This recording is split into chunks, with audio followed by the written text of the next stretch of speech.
This teenager is in for a big surprise. We want you to have a talk here. His parents have dragged him here under false pretenses to meet their friend. They'll be back. I don't understand. Why am I here? What do you want from me? A counselor who believes the power of prayer can change anything. I understand that homosexuality is a struggle. Together, we can pray the gay away. It's controversial. People feel strongly about it. Thank you, everyone. The controversy has even made its way into presidential politics. My husband, Dr. Marcus Bachmann. A clinic owned by Congresswoman Michelle Bachmann and her husband was accused of practicing something called reparative therapy. I think it's possibly both, really. He could cure your homosexuality? Yes. Is that what he said? Yes, he did. Now, Marcus Bachmann has denied that, but he says if people want help, his therapist will talk with them about it. Please, I don't want to pray it away. So what would you do if you were confronted with this? You're not going to help me, okay? I don't need your help. We're about to break it. Our hidden cameras are set up at Stack's Pancake House in Paramus, New Jersey. Normally, the pancakes take center stage at this restaurant, but not today. They'll come back. Just order something. Why are you leaving? So we can have a little talk. It's an awkward introduction. Your parents think you're gay. My parents think I'm gay. Oh my gosh. We were built for procreation, Aries. This Muslim family within earshot is getting an earful. My sexuality isn't your business or anybody else's but mine. This mother can't help but listen in.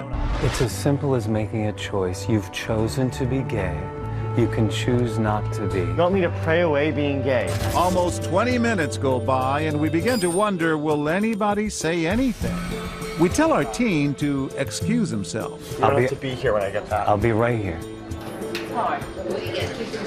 It is hard. I'm just a facilitator. The woman seems to be siding with the counselor. Because they want him unsecure, they want him to have a family and kids in the future. They want to see their grandchildren. Everybody wants to see that. We'll try our best to make him a better human being. We'll do everything because when they grow, they understand that we are doing the best for them. They're not going to understand now, but they will later. And then her husband jumps in with his own theory about our teen's sexuality. It's very difficult to take it out of them, but if he was dumped by his girlfriend or something like that, kids do that. We decide it's time to step in. I'm John Quinones. You're going to pay the bill, though. Gays will tell you that they're born that way. No such thing. No such thing as this. They born from X and Y. They didn't come from X and X to be saying that this is just an excuse. Turns out there's a generational difference of opinion at this table. You understand how your father feels? Yeah. I live with him, so you're born with it. It's not his choice. So, like, there's really nothing you can do about it. I disagree totally about it. I think the more you pray, the more you practice your religion, it just makes your thinking different. It's a psychological problem. And you think it can be changed? It can be changed, yes. We start rolling again, and our counselor is back at it. Homosexuality is not a natural path for a man or a woman to be living. I can help you with that problem. You know what, I'm going to go to the bathroom myself, okay? Excuse me. He just doesn't understand, but he will. I don't think you understand, sir. I don't think you understand. This woman at the next table has heard enough. But he's gay, and his parents are very concerned for him. Right. The man is gay. There's nothing wrong with it. That's the problem. You think there is. Leave the man alone. You're going to destroy him. We can pray this away together with the help of the community. He's just as godly as anybody else. He's just as godly as anybody that's heterosexual. Peter is in for it now. How is giving him love and guidance going to destroy him? That's not love and guidance. You understand, sir, don't you? I'll stay out of it. No more stuff. But there is a lot more. Time to tell her it's all part of what would you do. What was going through your mind? Yeah. You okay? I'm sorry. But you had to speak up, huh? What were you thinking? Can you imagine the turmoil? It's hard enough being 16, especially in this world right now. And to have somebody tell you that there's something wrong with you, how does that fix somebody? Well, I'm religious. I mean, look, you know, I have a cross on, yet that's wrong. You have a right to be whatever your sexual orientation is, and no one can make you gay or heterosexual, and you can't pray it away, you can't wish it away. It's whatever you are inside. Not every diner is so passionate in their response, while some speak up almost immediately. You destroy that young man. Others just don't know what to say. I just want to go home. Even when our teenager sobs alone for several minutes. You know, we wanted to be there for him, you know, tell him to be himself and, you know, don't listen to these guys, you know. What kept you from saying that? You know, I don't know. We try it once more, and this time we get a reaction no one saw coming. We just wanted you to talk to Peter, just briefly. We're not going to be terrible. You go ahead. This man is immediately watching things play out from behind his sunglasses. They want me to help you with your problem. What problem? What problem? Your homosexuality. My what?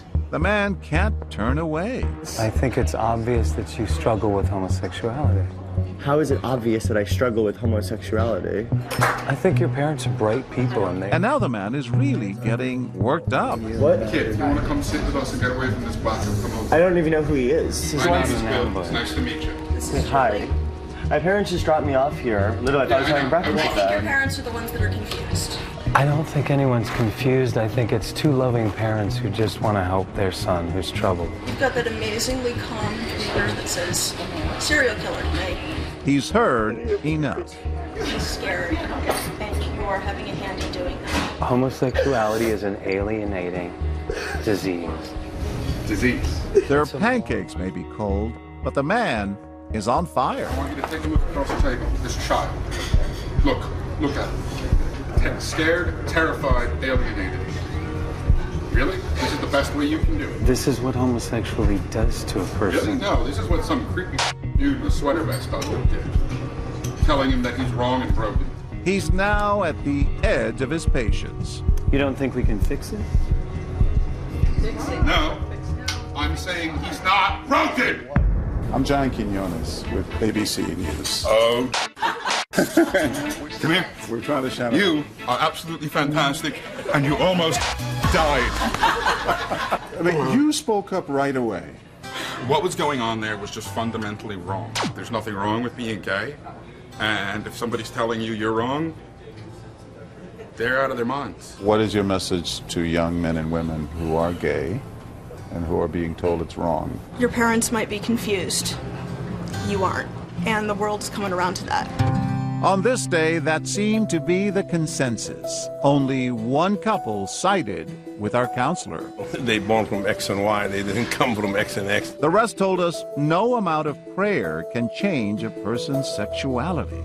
To quote Lady Gaga, folks are just born that way.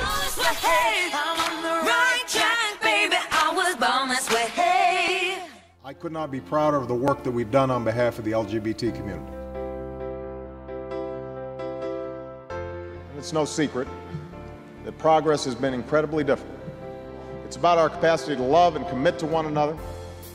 It's about whether or not we value as a society that love and commitment. It's about our common humanity and our willingness to walk in someone else's shoes. To imagine worrying about a spouse in the hospital with the added fear that you'll have to produce a legal document just to comfort the person you love. To imagine the pain of losing a partner of decades and then discovering that the law treats you like a stranger. We still have a long way to go, but we will get there.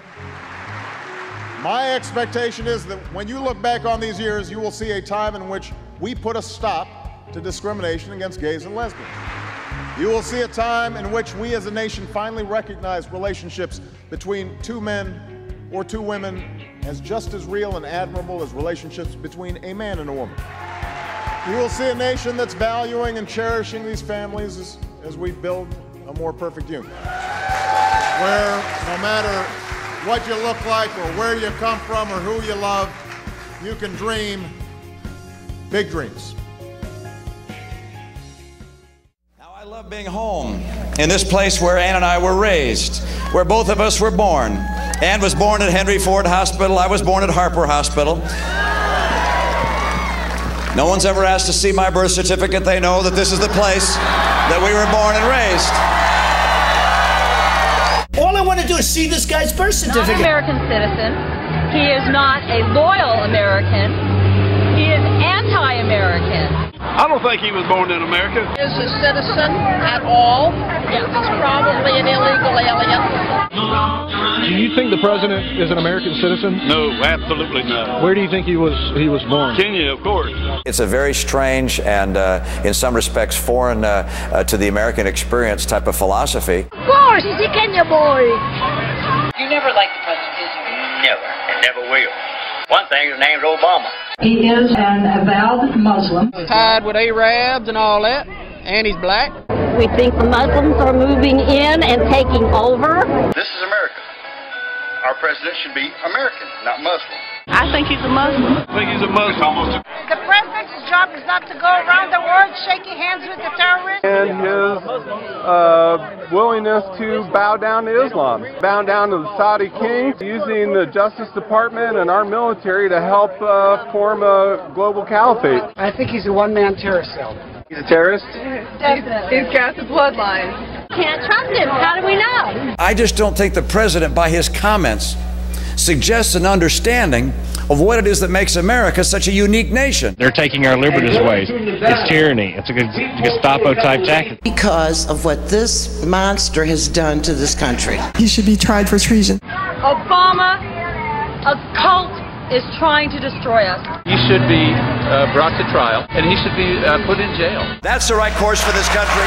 His course is extraordinarily foreign. Those people want to kill my children.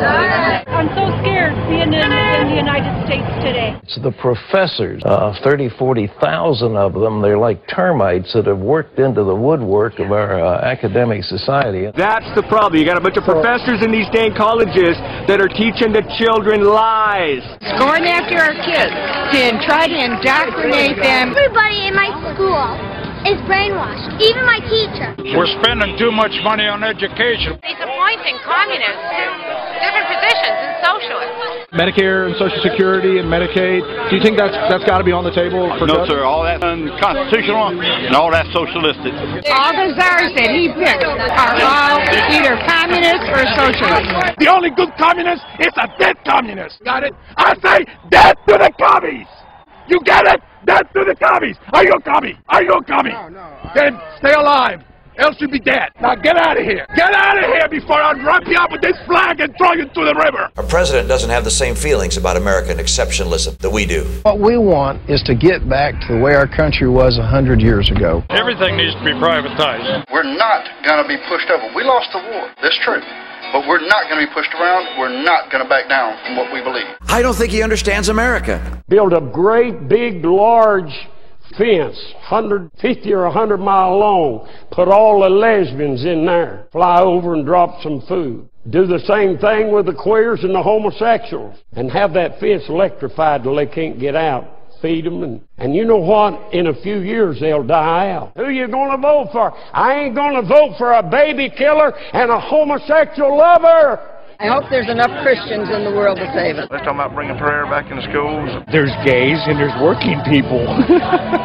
We do not believe our president is a Christian. We're going to fight it. We're going to fight the immorality. We're going to let this world know there is only one God. There's only one way to heaven. And you better sit up and you better take notice and you better start listening. Because this country was founded on Judeo-Christian values.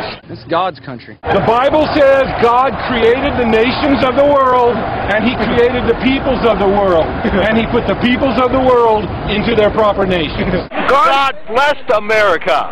This land is fulfillment of God's prophecy through history and the Bible. This president, I think, has exposed himself as a guy over and over and over again who has a deep-seated hatred for white people or the white culture. Illegal aliens have taken your jobs. I want to tell you something.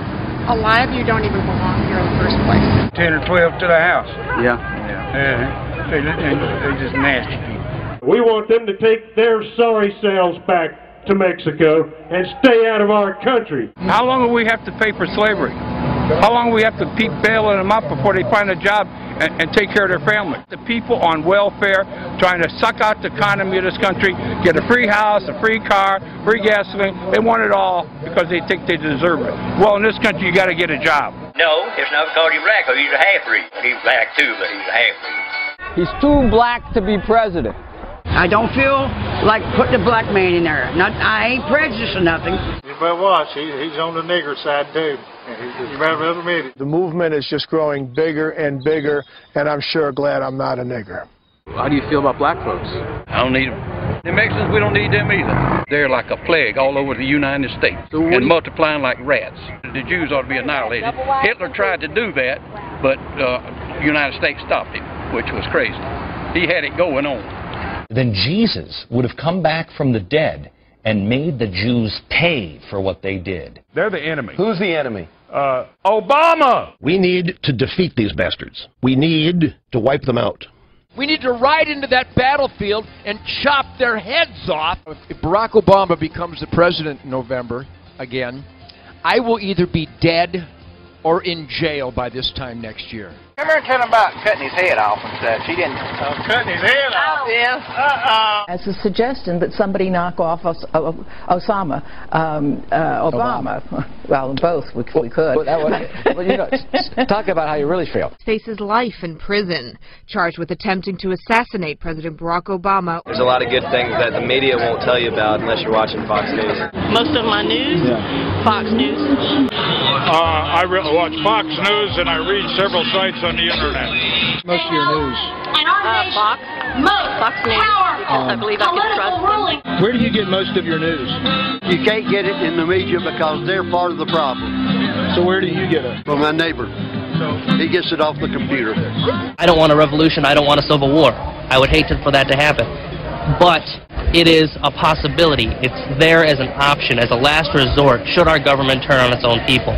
And Romney gets up to the microphone, it's his turn to speak, and he test drives that line about nobody has ever had to ask to see his birth certificate. You're going to love it. I don't agree with all the people who support me, and my guess is they don't all agree with everything I believe in. But I need to get 50.1% or more. And I'm appreciative to have the help of a lot of good people. A lot of good people. A lot of good people. A lot of good people.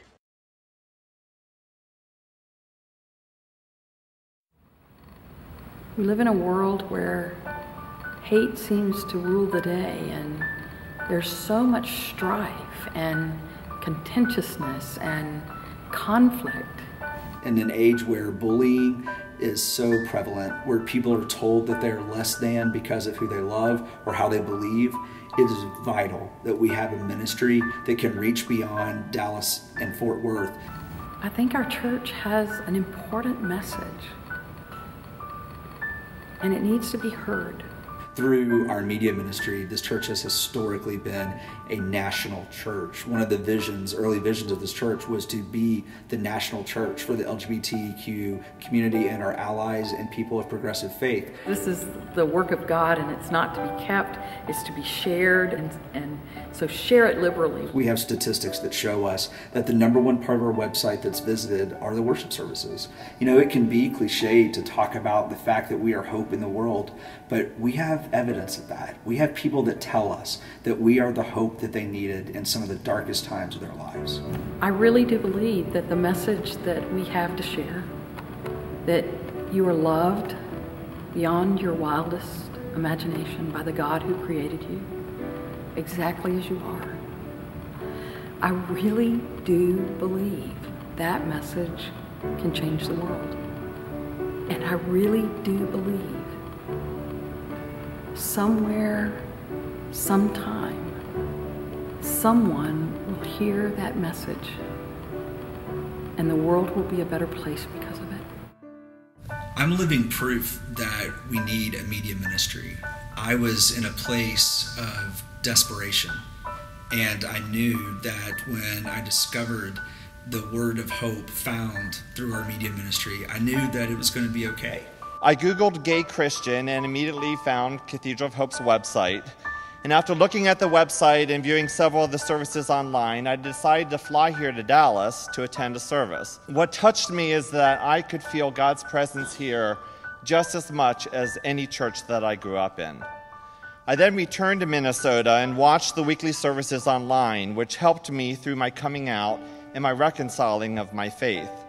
I honestly don't know where I'd be today without the TV ministry of the church.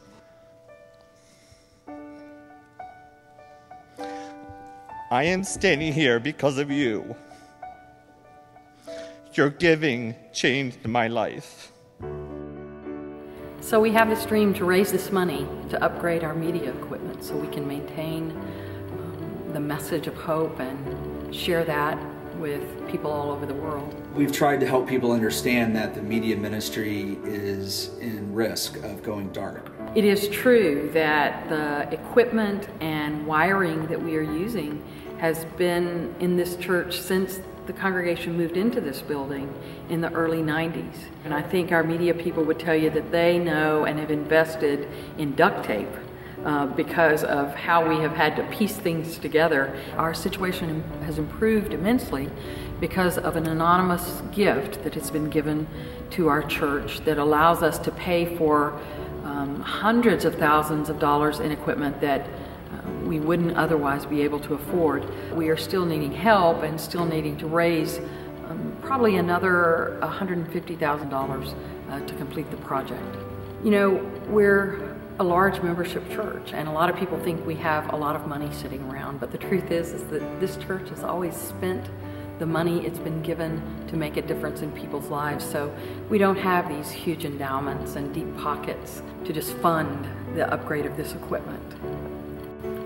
But I'm convinced that God will give us what we need to do the work God is calling us to do, and that there will be people of goodwill who share our dream and share our hope and want this message of hope to be shared with others.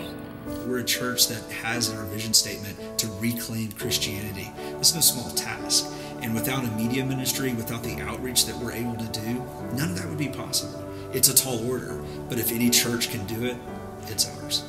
We have a responsibility to speak that truth into the universe every chance we get.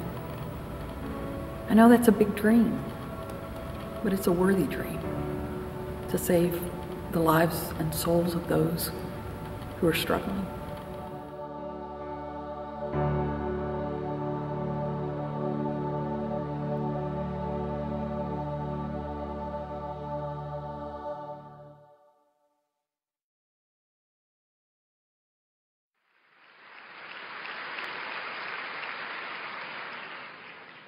Good evening, and let me express my deep honor and pleasure at being here.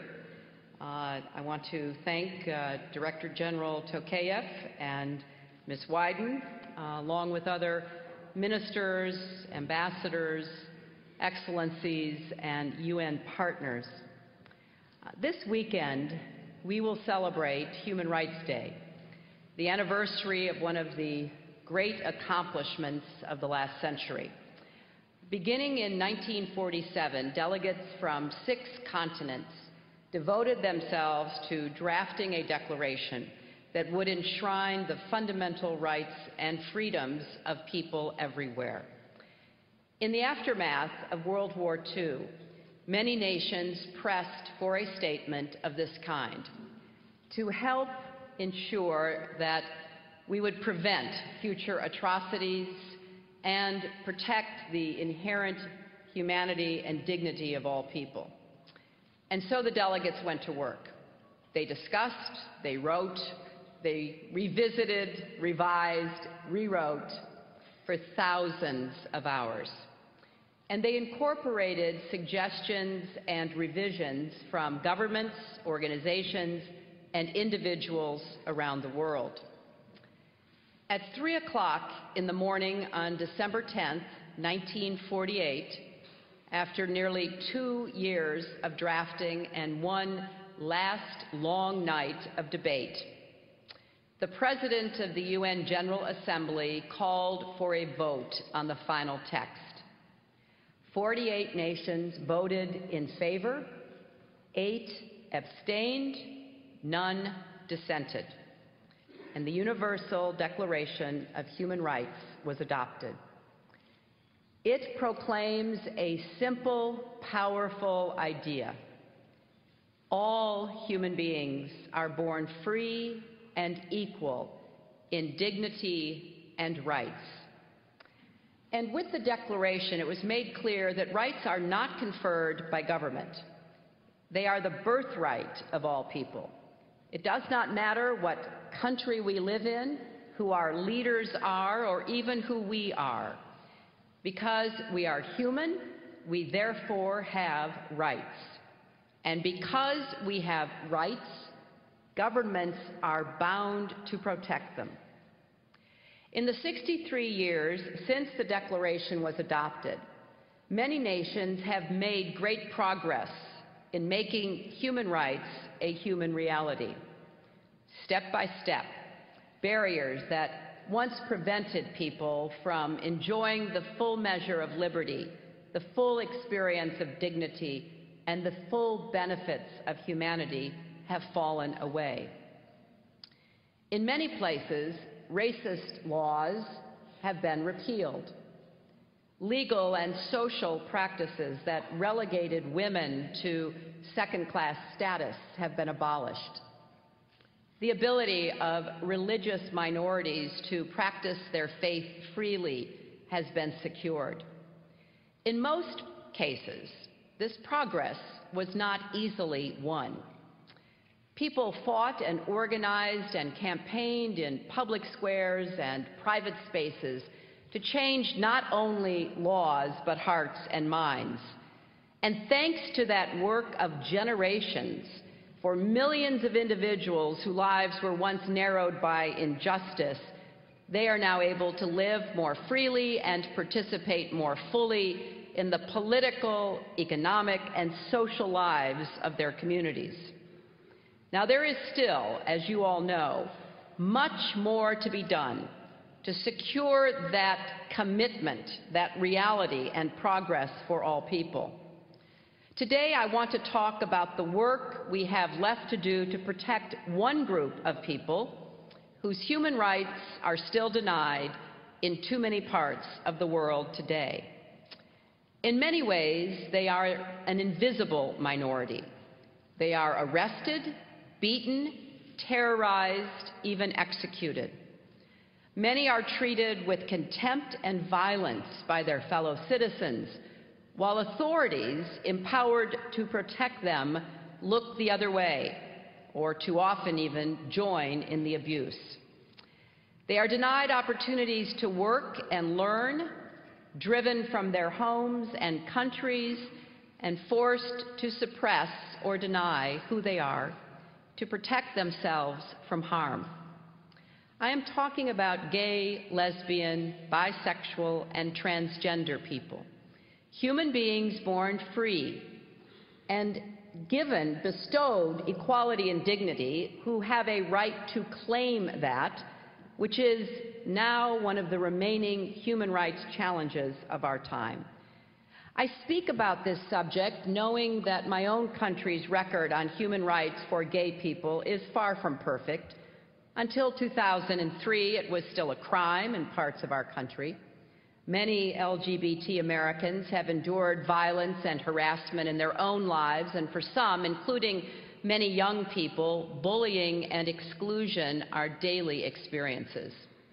So we, like all nations, have more work to do to protect human rights at home.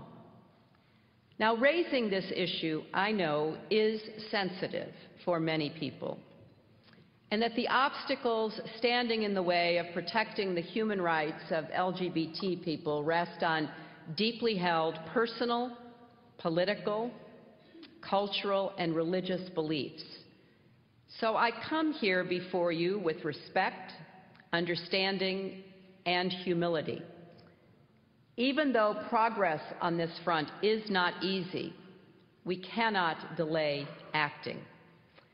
So in that spirit, I want to talk about the difficult and important issues we must address together to reach a global consensus that recognizes the human rights of LGBT citizens everywhere.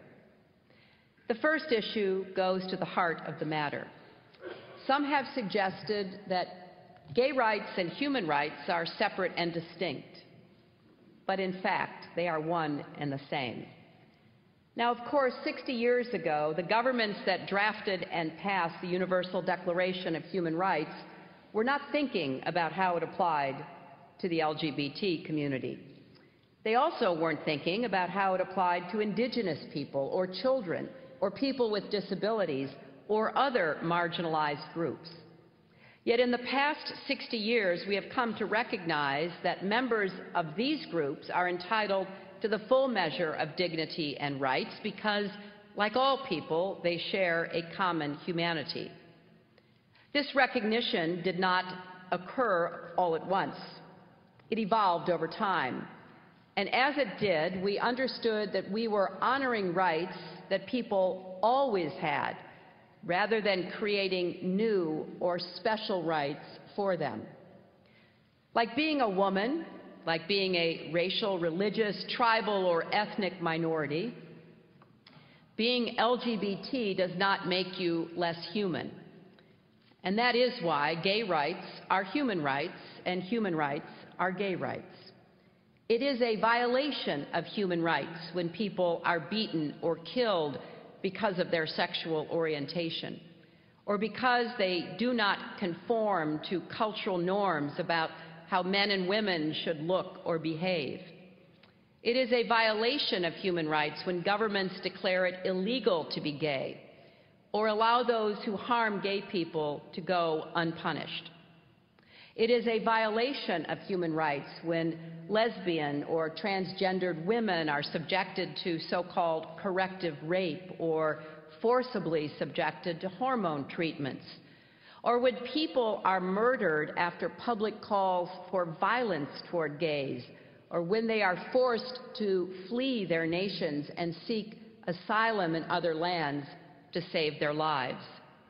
And it is a violation of human rights when life-saving care is withheld from people because they are gay, or equal access to justice is denied to people because they are gay, or public spaces are out of bounds to people because they are gay. No matter what we look like, where we come from, or who we are all equally entitled to our human rights and dignity. The second issue is the question of whether homosexuality arises from a particular part of the world. Some seem to believe it is a Western phenomenon, and therefore people outside the West have grounds to reject it.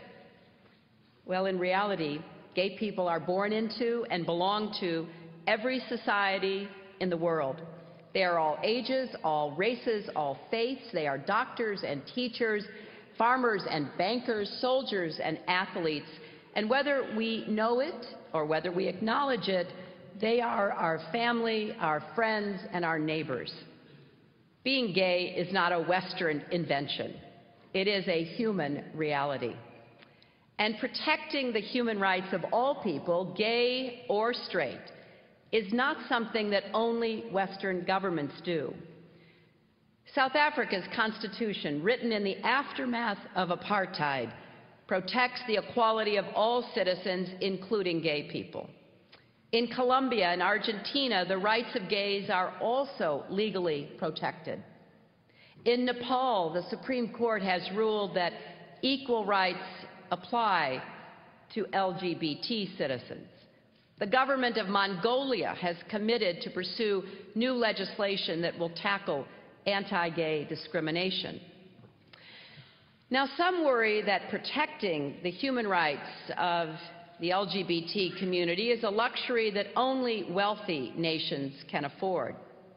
But in fact, in all countries, there are costs to not protecting these rights. In both gay and straight lives lost to disease and violence, in the silencing of voices and views that would strengthen communities, in ideas never pursued by entrepreneurs who happen to be gay. Costs are incurred whenever any group is treated as lesser or the other, whether they are women, racial or religious minorities, or the LGBT. Former President Mogai of Botswana pointed out recently that for as long as LGBT people are kept in the shadows, there cannot be an effective public health program to tackle HIV and AIDS. Well, that holds true for other challenges as well. The third and perhaps most challenging issue arises when people cite religious or cultural values as a reason to violate or not to protect the human rights of LGBT citizens. This is not unlike the justification offered for violent practices toward women like honor killings, widow burning, or female genital mutilation.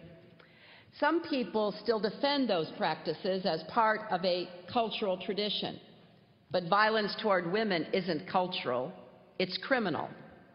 Likewise with slavery, what was once justified as sanctioned by God is now properly reviled as an unconscionable violation of human rights.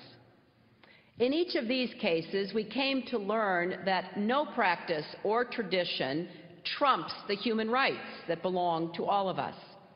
And this holds true for inflicting violence on LGBT people, criminalizing their status or behavior, expelling them from their families and communities, or tacitly or explicitly accepting their killing.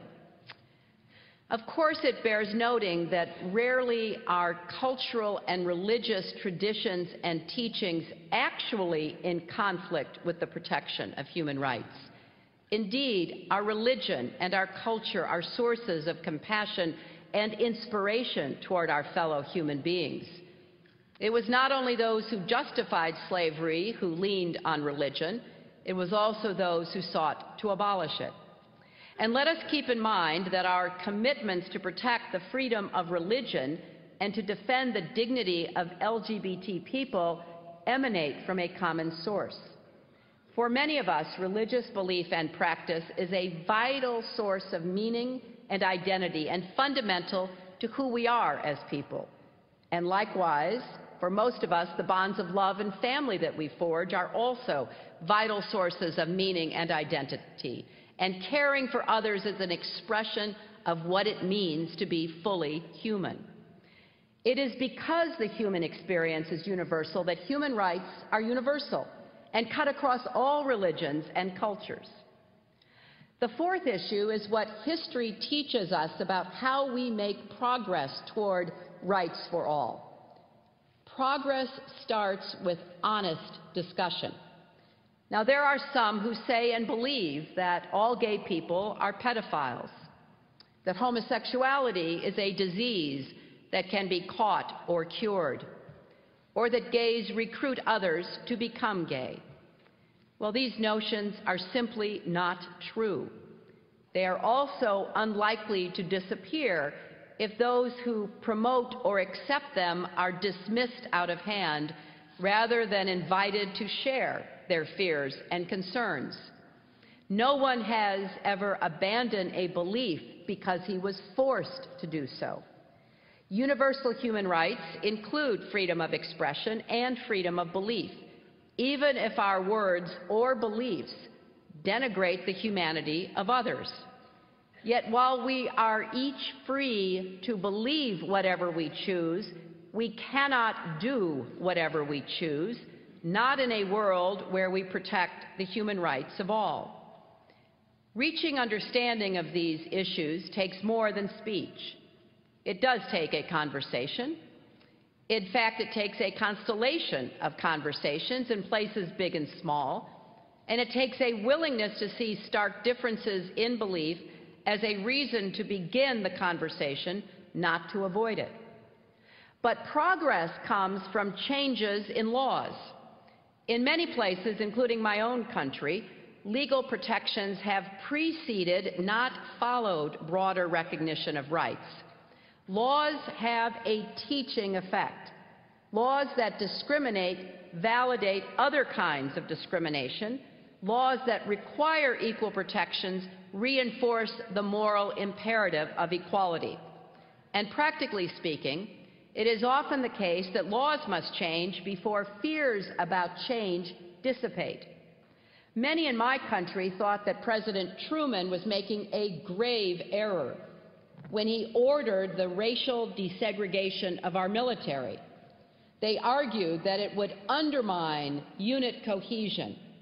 And it wasn't until he went ahead and did it that we saw how it strengthened our social fabric in ways even the supporters of the policy could not foresee. Likewise, some worried in my country that the repeal of Don't Ask, Don't Tell would have a negative effect on our armed forces. Now the Marine Corps Commandant, who was one of the strongest voices against the repeal, says that his concerns were unfounded and that the Marines have embraced the change. Finally, progress comes from being willing to walk a mile in someone else's shoes. We need to ask ourselves, how would it feel if it were a crime to love the person I love? How would it feel to be discriminated against for something about myself that I cannot change? This challenge applies to all of us as we reflect upon deeply held beliefs, as we work to embrace tolerance and respect for the dignity of all persons, and as we engage humbly with those with whom we disagree in the hope of creating greater understanding. A fifth and final question is how we do our part to bring the world to embrace human rights for all people, including LGBT people. Yes, LGBT people must help lead this effort, as so many of you are. Their knowledge and experiences are invaluable, and their courage inspirational. We know the names of brave LGBT activists who have literally given their lives for this cause, and there are many more whose names we will never know. But often those who are denied rights are least empowered to bring about the changes they seek. Acting alone, minorities can never achieve the majorities necessary for political change. So when any part of humanity is sidelined, the rest of us cannot sit on the sidelines. Every time a barrier to progress has fallen, it has taken a cooperative effort from those on both sides of the barrier. In the fight for women's rights, the support of men remains crucial.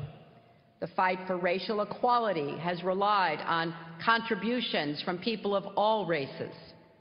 Combating Islamophobia or anti-Semitism is a task for people of all faiths, and the same is true with this struggle for equality. Conversely, when we see denials and abuses of human rights and fail to act, that sends the message to those deniers and abusers that they won't suffer any consequences for their actions, and so they carry on. But when we do act, we send a powerful moral message. Right here in Geneva, the international community acted this year to strengthen a global consensus around the human rights of LGBT people.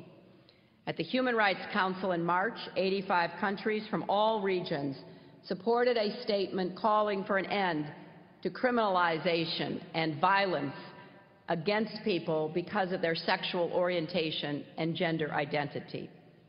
At the following session of the Council in June, South Africa took the lead on a resolution about violence against LGBT people.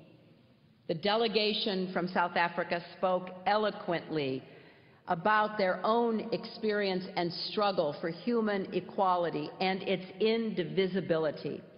When the measure passed, it became the first ever UN resolution recognizing the human rights of gay people worldwide. In the Organization of American States this year, the Inter-American Commission on Human Rights created a unit on the rights of LGBT people, a step toward what we hope will be the creation of a special rapporteur. Now we must go further and work here and in every region of the world to galvanize more support for the human rights of the LGBT community.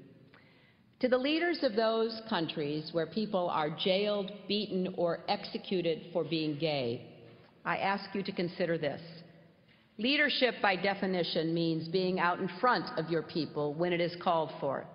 It means standing up for the dignity of all your citizens and persuading your people to do the same. It also means ensuring that all citizens are treated as equals under your laws.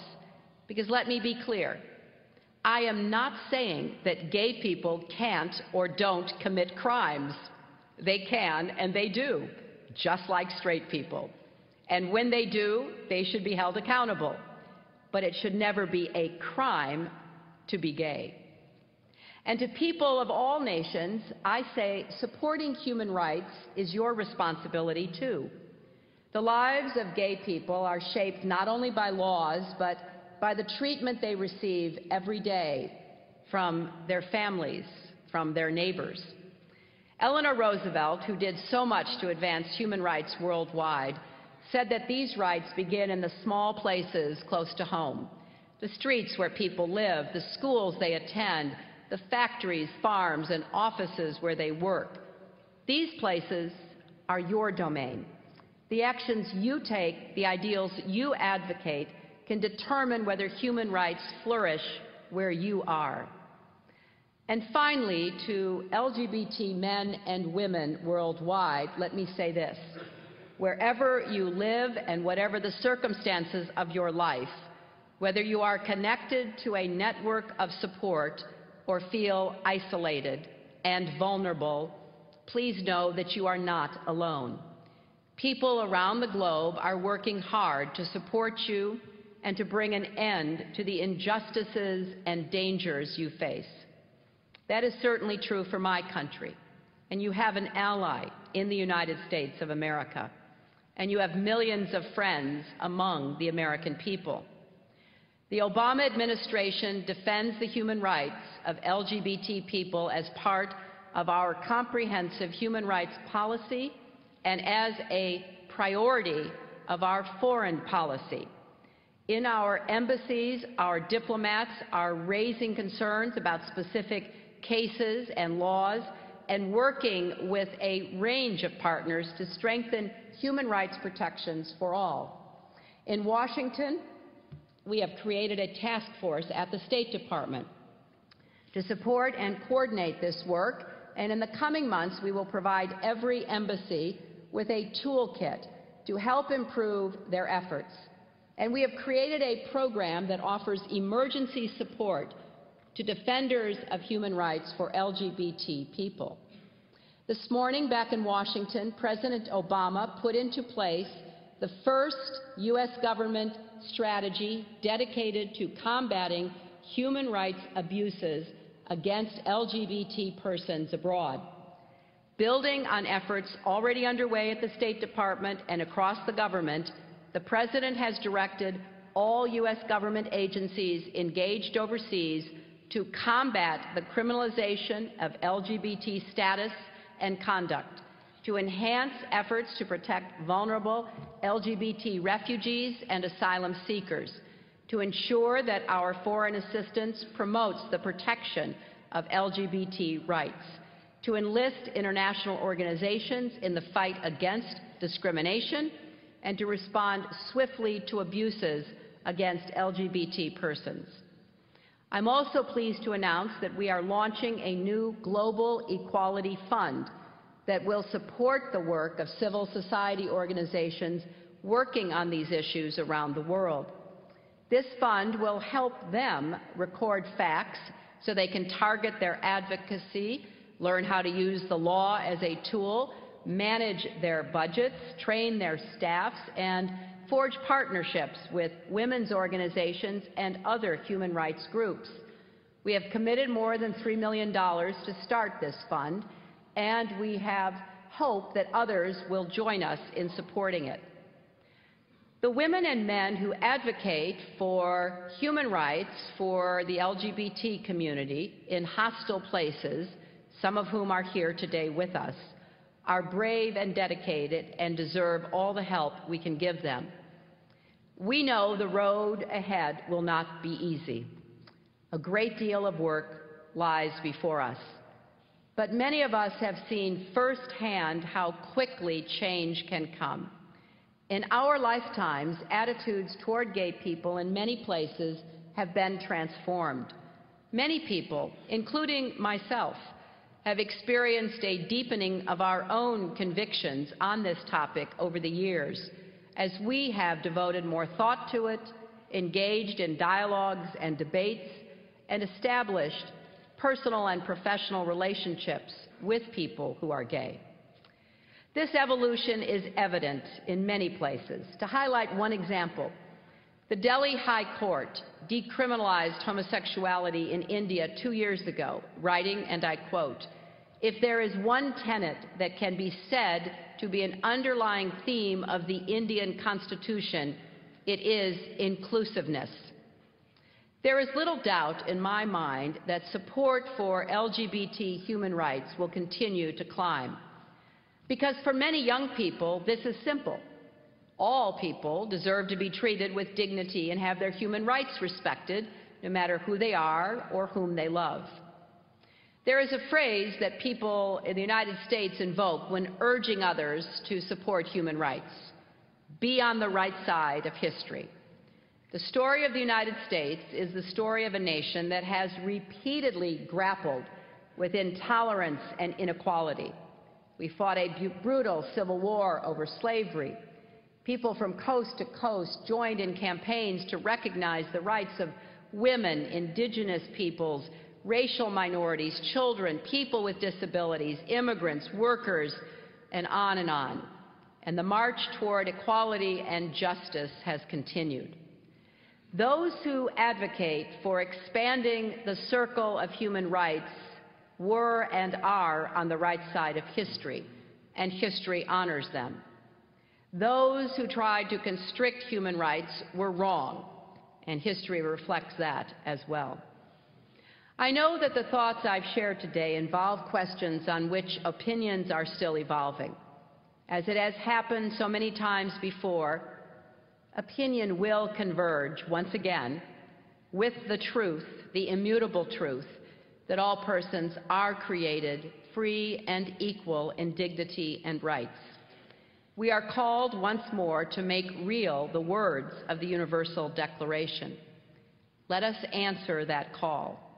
Let us be on the right side of history for our people, our nations, and future generations whose lives will be shaped by the work we do today. I come before you with great hope and confidence that no matter how long the road ahead, we will travel it successfully together. Thank you very much.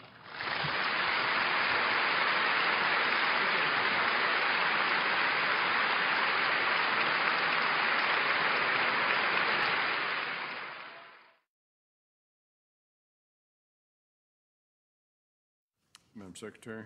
Announcements by City Council members and staff regarding upcoming and recent events and recognition of citizens. Now, Mr. Burns. Yes, sir. Mayor, as you know, we're gathered here today in our pink shirts to bring awareness to the fight against breast cancer here in Fort Worth and across the globe.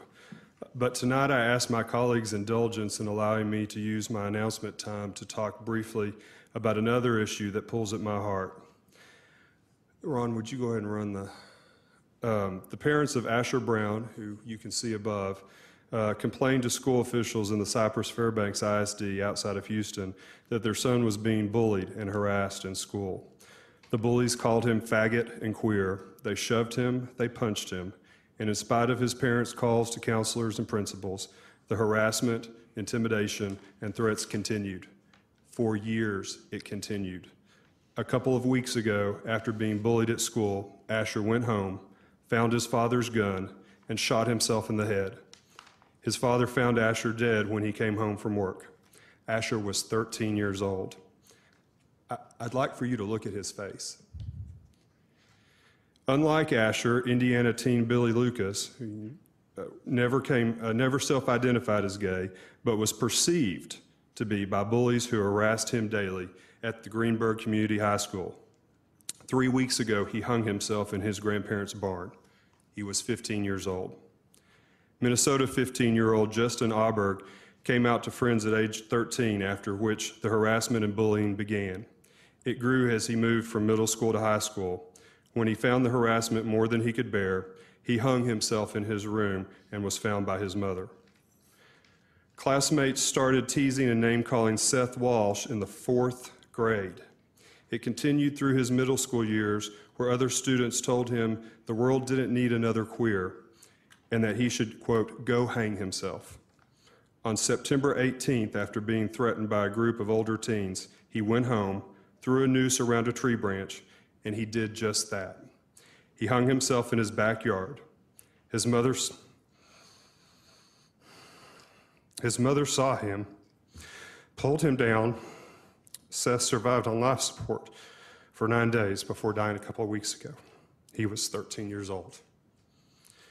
Teen bullying and suicide has reached an epidemic in our country, especially among gay and lesbian youth, those perceived to be gay, or kids who are just different. In recent weeks, New Jersey teen Tyler Clementi jumped off a bridge to his death after his roommate outed him on the internet. Rhode Island teen Raymond Chase hung himself in his dorm room. And we learned just yesterday of Oklahoma teen Zach Harrington, who killed himself after attending a city council meeting in Norman, Oklahoma, where speakers made disparaging anti-gay remarks. There is a conversation for the adults in this room and those watching to have, and we will have it, that this bullying and harassment in our schools must stop and that our schools must be a safe place to learn and to grow. It is never acceptable for us to be the cause of any child to feel unloved or worthless, and I am committed to being a part of that conversation. But tonight, I would like to talk to the 12, 13, 14, 15, 16, and 17-year-olds at Paschal and at Arlington Heights and at Trimble Tech High Schools, or at Daggett and Rosemont Middle Schools, or any school in Fort Worth, or anywhere across the country, for that matter. I know that life can seem unbearable. I know that the people in your household or in your school may not understand you, and that they may even physically harm you. But I want you to know that it gets better. When I was 13, I was a skinny, lanky, awkward teen who had grown too tall too fast, who would stumble over my own feet. I was the son of a Methodist church pianist named Monett and a cowboy named fittingly Butch in Crowley, Texas. As their son and as a kid in a small town, there was a certain image of who I thought I was supposed to be. But as I entered adolescence, I started having feelings that I didn't understand and couldn't explain, but I knew they didn't mesh with the image of what I thought I was supposed to be. I was a sensitive kid, but friendly. I was a band dork. I played basketball, but not very well. I was teased like all kids, but I was fairly confident, and I didn't let it bother me much. One day when I was in the 9th grade, just starting Crowley High School, I was cornered after school by some older kids who roughed me up. They said that I was a faggot and that I should die and go to hell where I belonged. That erupted the fear that I had kept pushed down, that what I was beginning to feel on the inside must somehow be showing on the outside. Ashamed, humiliated, and confused, I went home. There must be something very wrong with me, I thought, something I could never let my family or anyone else know.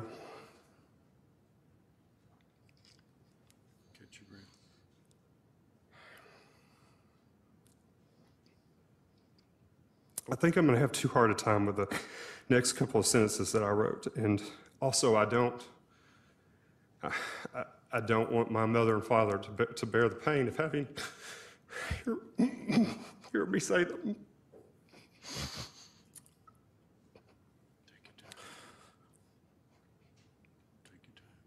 So I will just say, and I'll skip ahead, I have never told this story to anyone before tonight. Not my family, not my husband, not anyone. But the numerous suicides in recent days have upset me so much and have just torn at my heart. And even though there may be some political repercussions for telling my story, this story is not just for the adults who might choose or not choose to support me. This story is for the young people who might be holding that gun tonight, or the rope, or the pill bottle. You need to know that the story doesn't end where I didn't tell it on that unfortunate day. There is so much more. Yes, high school was difficult. Coming out was painful. But life got so much better for me. And I want to tell any teen who might see this, give yourself a chance to see just how much better life will get. And it will get better. You will get out of the household that doesn't accept you. You will get out of that high school, and you never have to deal with those jerks again if you don't want to. You will find and you will make new friends who will understand you, and life will get so much better. I look back and my life is full of so many happy memories that I wish I could share with those whose photos were shown up above earlier and those who have taken their lives. Memories that I wish I could share with the 13-year-old version of me on that very unfortunate day. If I could, I would take the 13-year-old me by the hand and take him to the campaign office in 1992 of then Governor Clinton, where for a very speechless moment, my now partner J.D. Engel and I saw each other for the first time.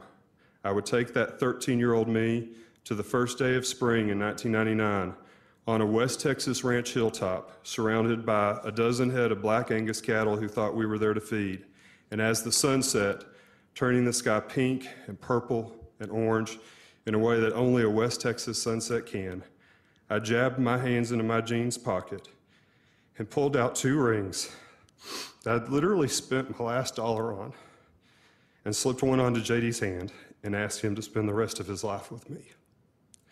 I would take the 13-year-old Joel to election night in 2007 in a room filled with countless family and friends, erupting in cheers when it became clear that I would win my first election, so that they could see the love and support for me that was in the room that night. And I would take the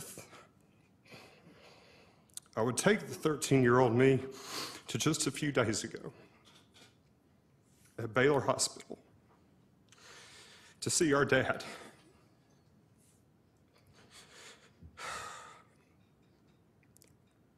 Our dad, who's no longer the 40-year-old tough cowboy that he was when I was 13, who I thought would never understand me, but is now the 67-year-old dad, still pretty tough cowboy, who has grown older.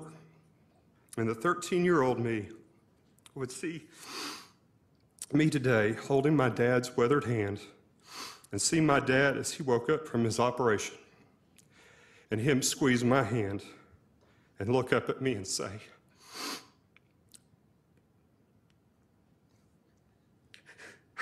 "Joel, I'm so glad you're here today."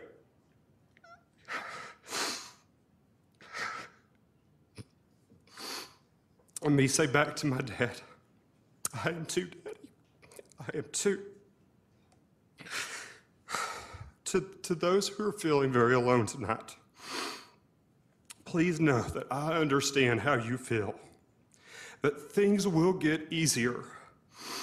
Please stick around to make those happy memories for yourself. It may not seem like it tonight, but they will.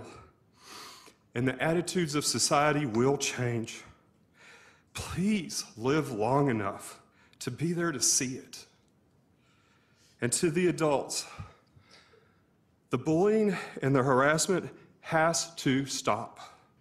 We cannot look aside as life after life is tragically lost. If you need resources, please check out the trevorproject.org online. And you can call me and I will get you whatever resources you need. My number is 817-392-8809. I want to thank those in this room for allowing me this time. And to JD and the rest of my family, I'm sorry for you learning of this painful personal story in this public way for the first time. But know that I am able to tell it because of your love for me. And Mom and Dad, I'm alive today because you love me. Again, attitudes will change. Life will get better, and you will have a lifetime of happy memories if you just allow yourself and give yourself the time to make them. Thank you.